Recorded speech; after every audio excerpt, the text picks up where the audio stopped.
seen as like modern or normal pop music that usually people like to generally listen as the public. This is about the underground, things we don't think about, things we don't want to talk about. And the last scene of The Matrix, the first film, has a soundtrack which is Wake Up by Rage Against the Machine.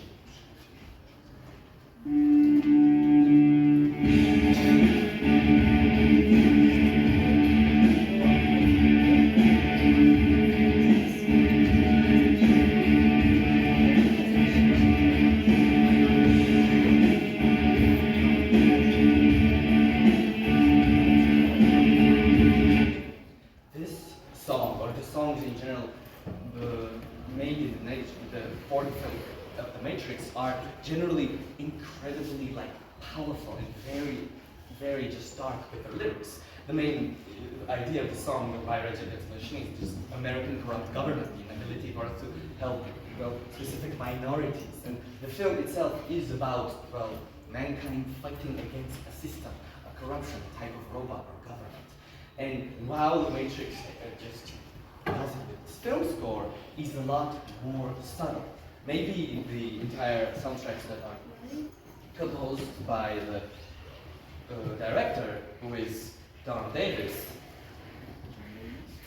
is simply just otherworldly, because the idea will always be important, but we are not supposed to know what's going on. We're not supposed to sit down and listen, watch the film and think, oh yeah, I know the plot. The plot might be a reincarnation of the regular Greek tragedy that usually there's a hero and the hero learns and he surpasses his master. These types of things are needed for a story.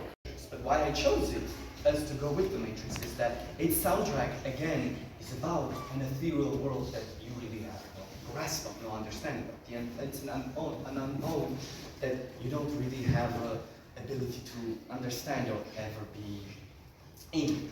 And Dark Souls is more about the fighting against gods. It's not about machines, but something more ancient, more older, like dragons, creatures that are of myth.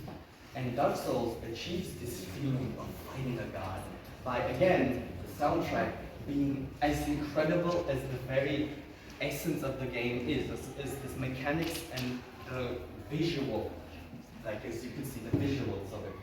This is art that is based off of the game, but the game itself is just incredible.